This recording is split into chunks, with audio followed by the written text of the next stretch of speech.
அனைத்துலக உயிரோடை தமிழ் ILC தமிழ் உயிரோடை தமிழில் அன்பர்களே அரசியல் களம்.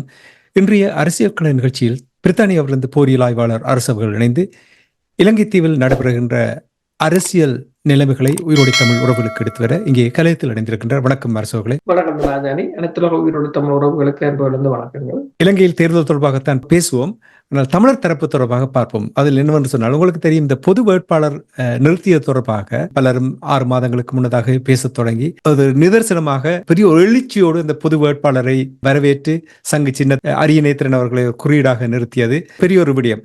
அப்பொழுது உங்களுக்கு நல்ல ஞாபகம் இருக்கும் அரசுகளே, நாங்கள் எல்லோருமாக கூறியிருந்தோம், இது சர்வதேசத்துக்கு ஒரு செய்தியை கூறுவதாக இருக்கும், தமிழ் மக்களுடைய ஒன்று சேர்ந்து செயல்படுகின்ற ஒரு செயல்பாடாக இருக்கும் என்ற இந்த விடயங்களை எல்லாம் நாங்கள் கூறியிருந்தோம். நீங்கள் கூற வேண்டும் எங்களுடைய உறவுகளுக்கு, ஐநாவினுடைய அமர்வில் ஜெனீவாவில் இது தொடர்பாக பேசப்பட்டிருப்பதாக கூறப்படுகிறது.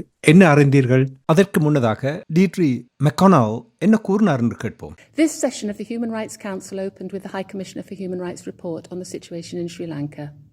Disappearances, arbitrary detentions, the lack of respect for right to development, civil society space marred by harassment, all these matters related to violations of civil and political human rights addressed under item 3 are still pertinent to the situation of the Tamil people in Sri Lanka. Impunity for the emblematic and many other serious cases of human rights violations persist. Mr. President, Interfaith International calls for the total demilitarisation of the north and east of the island, the Tamil homeland. The ratio of civilians to the military is 2-1. In one district alone in the northeast, more than 67 Buddhist temples have been established and 100 army camps set up. Egregious human rights violations still occur. The nexus between these and multiple thematic issues is heightened in Sri Lanka. Furthermore, the appalling lack of accountability and reconciliation that is reported by the HCHR is shocking, but well known to the victims and those calling for independent investigation since 2009 and before. Truth and justice is a prerequisite for non-reoccurrence of the violations. Mr. President, never before has the island of Sri Lanka had a Tamil common candidate running for the presidency. Tamil people in the north and east, betrayed by endless broken promises of the numerical majority community, are putting forward their own common candidate in the forthcoming presidential elections. One of the aims is for the message of the Tamil grievances to be heard by people in the south of the island and internationally. Thank you, Mr. President. பொறிமுறைகள் நடைமுறைப்படுத்தப்படவில்லை. 2009 ஆண்டில் இருந்தும் அதற்கு முன்னரும் இடம்பெற்ற மனித உரிமை மீறல்கள் தொடர்பில் சுயாதீன விசாரணைகள் வேண்டும் என கோரிக்கைகள் விடுக்கப்பட்ட போதும் அது இன்று வரை இடம்பெறவில்லை. நீதியும் உண்மையும் நிலைநாட்டப்படாது விட்டால் அங்கு மீண்டும் வன்முறைகள் நிகழும். இதற்கு முன்னர் இலங்கையில் தமிழ் பொது வேட்பாளர் என்றவர் அரசு தலைவர் தேர்தலில் நிறுத்தப்பட்டதாக வரலாறு இல்லை. இலங்கை அரசினால் வழங்கப்படும் நிறைவேற்றப்படாத எண்ணுக்கணக்கற்ற வாக்குறுதிகளை தொடர்ந்தே தற்போது தமிழர்கள் தமக்கான வேட்பாளரை நிறுத்தியுள்ளனர். இந்த தமிழ் பொது வேட்பாளரின் ஒரு நோக்கம் என்னவெனில், தமிழ் மக்கள் அனுபவிக்கும் வேதனைகளை அல்லது அவர்களின் குரலை தென்னிலங்கைக்கு மட்டுமல்லாது, தென்னிலங்கையில் உள்ள சிங்கள மக்களுக்கு மட்டுமல்லாது அனைத்துலக சமூகத்துக்கும் கொண்டு செல்வது என்று தெரிவித்திருக்கிறார். உண்மையில் அந்த என்ன நோக்கத்தை, அதில் ஒரு நோக்கத்தை அங்கு வரையும் பேசப்பட்டது. அவர் அந்த தலைவரை நோக்கித்தான் இதை கூறியிருக்கின்றார், அனைத்துலக சமூகத்தை நோக்கியும் கூறியிருக்கின்றார். இப்போது நீங்க பார்த்தீங்கன்னு சொன்னால், கிட்டு பூங்காவில் இடம்பெற்ற அந்த இறுதி பிரச்சார கூட்டத்தின் போது கூட பெருமளவான ஐரோப்பிய ஒன்றிய தேர்தல் கண்காணிப்பாளர்கள் ஆவலாக பார்த்து கொண்டிருப்பதையும் காணக்கூடியதாக இருக்கு. இது ஒரு காலத்தின் தேவை. என்னென்னு சொன்னால், அரசியல் என்பது அதுதான் என்றால், நேற்றிருந்த சூழ்நிலை இன்று இருக்காது, இன்றிருந்த சூழ்நிலை இருக்காது. அப்ப அதற்கேற்றவாறு அதற்குரிய நகர்வுகளை மேற்கொள்ள வேண்டும். நாங்கள் ஒரு பேசு பொருளாக வேண்டும். அதான் முக்கியமானது. ஏனென்றால் நாங்கள் 10-12 இருக்கிற இடம் தெரியாமல் இருந்து விட்டு போவது இல்லை என்றால் நாங்கள் இனமாக இருக்க முடியாது. எந்த ஒரு இடத்திலும் நாங்கள் பேசு பொருளாக இருக்க வேண்டும். அதை இது சாதித்திருக்கின்றது என்பதைத்தான் இதில் ஊடாக பார்க்க முடியும். என்னை பொறுத்த மட்டில் 2009ஆம் ஆண்டு ஆயுத போராட்டம் மௌனிக்கப்பட்ட பின்பு நேர்மறையாக தமிழர் தரப்பில் இருந்த ஒரு விடயம் பொது வேட்பாளரை நிறுத்தி ஜனநாயக வழியில் எங்களுடைய எதிர்ப்பை தெரிவிக்கின்றோம். நாங்கள் ஒரு இன விடுதலைக்காக போராடுகின்றோம். இதுவும் இன்னும் ஒரு போராட்ட வழிமுறை என்பதை வெளிப்படுத்தி அதைத்தான் அந்த குறியீடாக அரியநேத்திரனை நிறுத்தும் பொழுது, சங்க சின்னத்தை தெரிவு செய்யும் பொழுது சர்வதேசத்துக்கு ஒரு செய்தியை கூற வேண்டும் என்று. பாருங்கள், தேர்தல் இன்றுதான், அதற்கிடையிலேயே ஐநாவில் பேசியிருக்கிறார் என்றால் பாருங்கள் எவ்வளவு தாக்கத்தை ஏற்படுத்தியிருக்கிறது. இதைத்தான் தமிழர் தரப்பு சிந்தித்து செயல்படும். வெறுமனவே ஒரே விடயத்தை ஐநா அறுக்க விடுறது, வேறு ஒன்றுமே இதுவரையில் நடக்கவில்லை. ஒன்றே இதை விட நடந்தது என்று சொன்னால் வலிந்து காணாமல் ஆக்கப்பட்டவர்கள் அவருடைய தொடர் போராட்டம், அதுதான் ஓரளவுக்கு இன்னும் உயிர்ப்போடு வைத்திருந்தது. இப்பொழுது இந்த பொது வேட்பாளர் தெற்கிலங்கையிலும் கூட பத்திரிகைகளில் போடுகிறார்கள். என்ன காரணத்துக்காக இவர்கள் இப்படி ஒரு முடிவு எடுத்தார்கள் என்று அவர்கள் கூட இது தொடர்பாக விவாதிக்கிறார்கள் என்றால் நிச்சயமாக இது ஒரு தாக்கத்தை ஏற்படுத்தி இருக்கின்றது. என்னுடைய கேள்வி என்னவென்றால், இத்தோடு நின்று விடாமல் 21ஆம் தேதி தேர்தல் முடிந்து விட்டது. இத்தோடு நின்று விடாமல் எவ்வாறு இதை அடுத்த கட்டத்துக்கு நான் மாஸ்டர் இராமேந்திரன் கூறியது போல் இவர்களின் ஊடாக அல்லது இதே மாதிரியாக இந்த கட்டமைப்பினூடாக வருகின்ற பொது தேர்தலில் இளையவர்களை ஒவ்வொரு தொகுதியிலும் நிறுத்துவது எவ்வளவு முக்கியம்? அது சாத்தியமா? உண்மைதான், நீங்கள் கூறியது போலதான். என்னென்று சொன்னால், அதற்கு முதல் நீங்கள் கூறியீர்கள், அதாவது இந்த வலிந்து காணாமல் ஆக்கப்பட்டோர் அவர்களின் பிரதிநிதிகளும் ஜெனீவாவில் இருக்கிறார்கள். அவர்கள் அண்மையில் தெரிவித்த கருத்தின் அடிப்படையில் தங்களை பெருமளவான வெளிநாட்டு தூதுவர்கள் வந்து சந்திப்பதாக கூறியிருக்கிறார்கள். ஏதோ ஒரு விதத்தில் இப்போது நாங்கள் தேவைப்படுகிறோம் என்ற ஒரு கவனம், அதாவது வெளிநாடுகளின் கவனத்துக்கு நாங்கள் சென்றிருக்கிறோம் என்பது தெளிவானது உண்டு. இப்ப அவர்களும் கடந்த 15 ஆண்டுகளாக போராடி கொண்டுதான் இருக்கிறார்கள். இப்போதான் அந்த கவனப்புள்ளியில் வந்திருக்கின்றோம். இப்ப இந்த தேர்தலை பொறுத்தவரையில் இது ஒரு தமிழ் மக்களிட எழுச்சியாகத்தான் பார்க்கலாம். இது அதாவது தமிழ் அரசியல்வாதிகளை பொறுத்தவரை இப்ப இன்னொன்றை கூறணும். இப்ப சார்ல்ஸ் நிர்மலநாதன் வீட்டுக்கு ரணில் விக்ரமசிங்கா போனதாக கூறியிருந்தார். அது என்ன நோக்கத்துக்கு போனாரோ, அவர் என்ன கதைச்சாரோ அது எங்களுக்கு தேவையில்லை. சார்ல்ஸ் வீட்டை ரணில் தேடி போற அளவுக்கு கொண்டு வந்து விட்டு இருக்கிறாங்க என்றால் அதன் பெருமை பொது வேட்பாளருக்கு. நீங்கள் இதுவரை காலமும் நாங்கள் தேடி போன காலம் இருக்குது. ஏன் இந்தியாவின் தேசிய பாதுகாப்பு ஆலோசகர் பிளைட் பிடிச்சு வர வேண்டிய ஒரு கட்டத்தை கொண்டு வந்ததும் அல்ல. அது உண்மையில் ஒரு போற்றத்தக்க விடயம். ஆனா இது என்னென்றால், இது ஒரு கொஞ்சம் எவ்வளவு நாள் இதுக்காக பணியாற்றி இருப்பார்கள்? ஒரு 3 மாதம் 3 மாத செயல் திட்டம் இந்த அதிர்வை ஏற்படுத்துதென்றால், இந்த 15 வருடத்துல நாங்கள் செயற்பட்டிருந்தவன் நாங்கள் இப்போ எங்க இருந்திருப்போம் என்றது.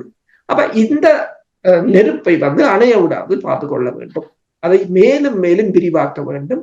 அதான் பெரிய ஒரு சவால் என்னவென்றால், அதை அணைக்க வேண்டும் என்று திட்டமிட்டுக் கொண்டிருக்கிறார்கள். தமிழர் தரப்பிலே திட்டமிட்டுக் கொண்டிருக்கிறார்கள். தமிழர் தான் கூட தமிழ் பொது வேட்பாளர் தொடர்பாக சிங்களவன் எதிர்பிரச்சாரம் செய்ததை விட தமிழர் செய்ததுதானே கூட நீங்கள் பார்க்கலாம்.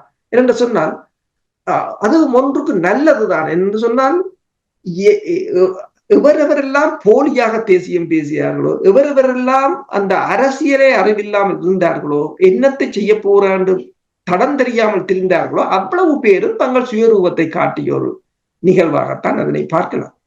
இப்ப நீங்கள் கூறியது போல அடுத்து வரும் இதை முடிந்த பிற்பாடு இந்த கட்டமைப்பை மேலும் வளர்த்து பல்வேறு தரப்பட்ட அமைப்புகளையும் சிவில் அமைப்புகளையும் உள்வாங்கி மேலும் பலப்படுத்துவது மட்டுமல்லாது, நீங்கள் கூறியது ஒரு இளைஞர் மட்டத்தில இருந்து நல்ல ஒரு அரசியல் தலைமைத்துவத்தை உருவாக்க வேண்டும். அதற்கு பொது கட்டமைப்பு அரசியலுக்கு செல்லாது அவர்களுக்கான ஒத்துழைப்புகளையும் மக்கள் ஆதரவையும் கட்டியமைக்க வேண்டும். பொது கட்டமைப்புல வேலை செய்தவர்கள் பலர் கூறியிருந்தார்கள், தாங்கள் குறுகிய காலத்துக்குள் ஒரு 60% மக்களை எட்டி இருக்கிறோம், எங்களுக்கு நேரம் போதாது கிராமங்களுக்கு நாங்கள் போவதற்கு, கிராமமாக போவதற்கு நேரம் போதவில்லை என்று கூறியிருக்கிறார்கள். ஆனால் அதை இனி செய்யலாம். பலப்படுத்துங்கள் என்று சொல்வதில் ஒரு முக்கியமான விடயம் என்னவென்ற அரசுகளே, ஈடுபடுபவர்கள் முழு நேர வேலையாக இருக்க வேண்டும். பகுதி நேர வேலையாக இருந்தால் முழு மக்களையும் சென்றடைய முடியாது. பகுதி நேர வேலையாக ஊதியம் இல்லாமல் நீங்கள் செயல்பட்டால் அது தாக்கத்தை ஏற்படுத்தாது. அப்ப இங்கேதான் நீங்கள் கூறுகின்ற அந்த பலப்படுத்த வேண்டிய ஒரு முக்கியம் இருக்கின்றது இல்லையா? உண்மைதான். அதுதான் அது முக்கியம். அதாவது இப்ப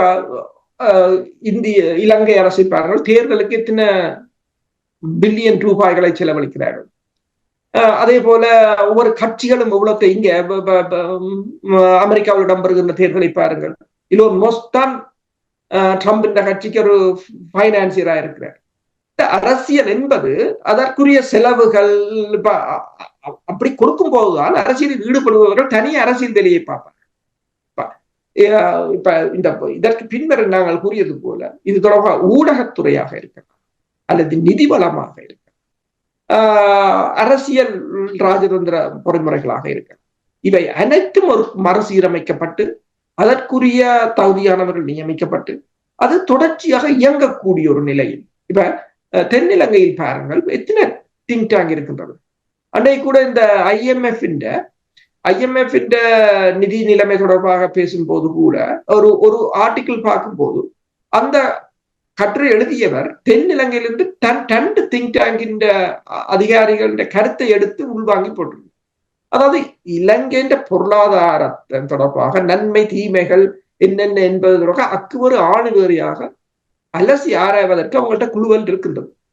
அதே போலதான் அரசியலுக்கு இருக்கின்றது, வெளிவிவகாரங்களுக்கு இருக்கின்றது.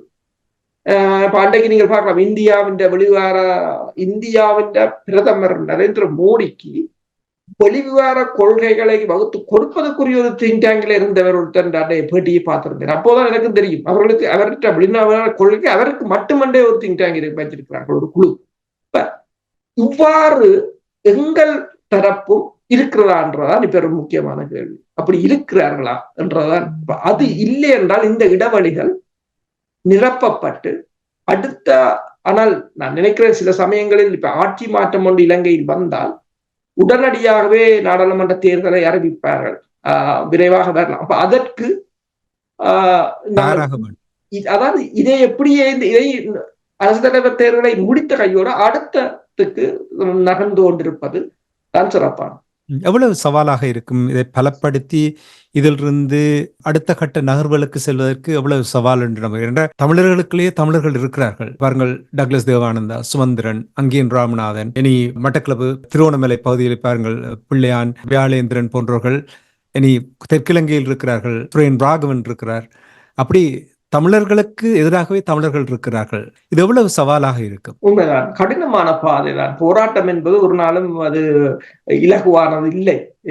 என்ற இலகுவானதாக இருந்தால் எல்லோரும் அதனை செய்து விடுவார்கள். எல்லாராலும் அது முடியும், எல்லாராலும் அது முடியாது. எனவேதான் அதற்குரியவர்களை தேடி அதற்குரியவர்கள் வந்து எங்களுக்கு கிடைப்பது ஒரு பெரும் பாக்கியம். அவ்வாறானதை தவற விடுவதுதான் மிகவும் ஒரு வருந்தத்தக்க விடயம் இல்லை, எங்களை பின்னடைவுக்கான காரணம். மிகவும் சவாலான விடயம். இதை நாங்கள் எவ்வாறு மேவலாம் என்று சொன்னால் இயன்ற வரையிலும் நாங்கள் எங்களுக்குள்ள ஒற்றுமையை பேணணும். அதான் அந்த ஒருங்கிணைந்து பயணிக்க வேண்டும். உண்மையாக இப்ப நீங்கள் பார்த்தீர்கள் என்றால் இந்த 15 ஆண்டுகளுக்கு தமிழர் தரப்பு ஒரு பங்காளர்களாக அல்லது ஒரு செயல்பாட்டில் ஈடுபடுபவர்களாக தாக்கத்தை ஏற்படுத்தக்கூடியவர்களாக இதுவரையில் பார்வையாளர்களாகத்தான் எல்லா விடயத்திலும் இருந்து கொண்டு வருகிறார்கள். அப்ப இதை நாங்கள் பலப்படுத்துவதுதான் தமிழ் மக்களுக்கு தேவையான ஒரு விடயமாக இருக்கின்றது என்பதை கூறிக்கொண்டு, இலங்கை தீவில் ஆட்சி மாற்றம் நிச்சயமாக வரப்போகின்றது. அப்படி என்றால் இப்ப IMF எவ்வாறு இதை கையாளும் என்று நம்புகிறீர்கள்? அவசரமாக இப்போது IMF நிதி மறுசீரமைப்பு இடம்பெற்றிருக்கின்றது. அந்த நிதி மறுசீரமைப்பிலும் நீங்கள் பார்த்தீர்கள் என்று சொன்னால் 17.5 பில்லியன் டாலர்களுக்கான ஒரு நிதி மறுசீரமைப்பை ரணில் விக்ரமசிங்கே செய்திருக்கின்றார். அது என்னென்று சொன்னால் தான் இந்த இறுதி நேரத்தில் ஒரு தேர்தல் பிரச்சாரமாக நீங்கள் பார்க்கலாம். இறுதி நேரத்தில் அந்த IMF ஊடாக ஒரு பொருளாதாரத்துக்கான நகர்வை தான் மேற்கொண்டதாக. அதில் ஒரு 10% தான் அந்த வரி, அதாவது ஹேர்கட் என்று சொல்றது 10% தான் ஒரு தள்ளுபடி செய்ததாக இருக்குது. ஆனால் மிகுதி என்னன்றது இன்னும் யாருக்கும் தெரியாது. இலங்கைக்கு இது 17வது IMF நிதி வழங்க. அப்ப 16 முதல் கொடுத்த 16 தோல்வியில் முடிவடைந்ததுதான் வரலாறு. இப்போது 17வது தடவை போய் இலங்கை அங்கு நிற்கின்றது.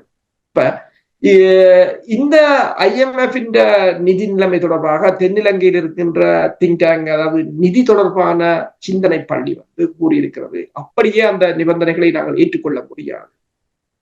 அனுரகுமார திசாநாயக்கா வந்தாலும் அதை மீள் பரிசீலனை செய்ய வேண்டும். சஜித் பிரேமதாசா சொல்லிவிட்டார், தாங்கள் அந்த உடன்பாட்டை மீள எழுதுவோம் என்று சொல்லி. ஆனால் அனுரகுமாரா அப்படி கூறவில்லை. தான் அதை ஏற்றுக்கொள்வதாகவும், ஆனால் அது தொடர்பாக சில திருத்தங்களை தாங்கள் மேற்கொள்ள போவதாகவும் தான் கூறியிருக்கிறார், தவிர அதை மாற்றப் போவதாக கூறவில்லை. என்று சொன்னால் மேற்குலகத்தை தவிர்த்து இவர்களால் பயணிக்க முடியாது என்பது ஒரு தெளிவானது ஒன்று. இப்ப JVP வந்தாலும், அனுரகுமார திசாநாயக்கா வந்தாலும் மேற்குலகத்தை தவிர்த்து இவர்களால் பயணிக்க முடியாது என்பது தெளிவானது. ஏதோ ஒரு வகையில் அவர்களுக்குள் நீக்க வேண்டிய ஒரு கட்டாயத்துக்குள் தான் இலங்கை இருக்கின்றது. இப்ப IMF பொறுத்தவரை IMF இருந்து இவர்கள் விலக முடியாது. அப்படி ஒரு சூழ்நிலை தான் இந்த இருக்கின்றது. எனவேதான் தென்னிலங்கை கூட இந்த தேர்தல் தொடர்பாக பெரிய அளவிலான ஒரு அலை இல்லை. இந்த மக்களை கூட அவர்கள் கூட்டங்களுக்கு வாகனங்களில் தான் கொண்டு வருகிறார்கள், மக்களாக கூடியது மிகவும் குறைவு என்றுதான் கூறுவோம். வாக்களிப்பதற்கு மக்கள் செல்வார்களா? இப்போ ஒரு இளைஞர் மட்டத்தில தென்னிலங்கையிலும் சரி ஒரு நல்ல ஒரு புரட்சியான ஒரு நல்ல ஒரு மாற்றம் வந்திருக்கிறதாக கூறுகிறார்கள். எனவே அவர்கள் இந்த முறை பெருமளவில் இந்த தேர்தலில் பங்கெடுக்கலாம் என்றும் கூறப்படுகிறது.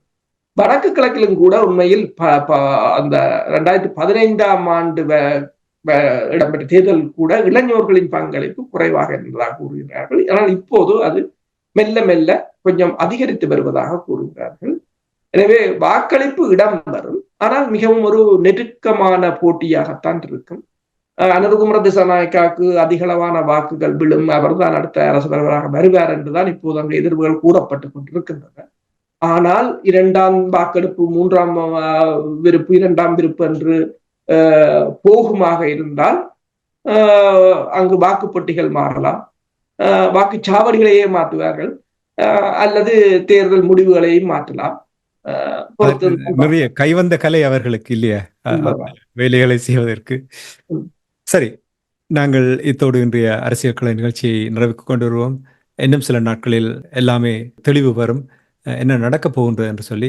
ஆனால் இந்த நேர்மறையான ஒரு விடயம் தமிழர் தரப்பை பொறுத்த மட்டில் இந்த பொது வேட்பாளரை நிறுத்தியதும் சர்வதேச நாடுகளிலும் ஐநா சபையிலும் கூட இதை பேசுகின்றார்கள் என்றால் நிச்சயமாக தமிழர் தரப்பு இது தொடர்பாக சிந்திக்கிறார்கள், செயல்படுகிறார்கள். இது இன்னொரு விதத்தில் தங்களுக்கு தலையடியை கொடுக்கப் போகுது என்று அவர்கள் சிந்திப்பார்கள். இதிலிருந்து இன்னும் விரிவடைந்து எங்களுடைய தரப்பினர்கள் செயல்பட வேண்டும் என்று கேட்டுக்கொண்டு இன்றைய அரசியல் கலை நிகழ்ச்சியை இத்தோடு நிறைவு கொண்டு வந்து அரசர்களை மீண்டும் இன்னொரு அரசியல் கலை நிகழ்ச்சி இணைந்திருப்போம். அதுவரைக்கும் நன்றி, வணக்கம். நன்றி, வணக்கம்.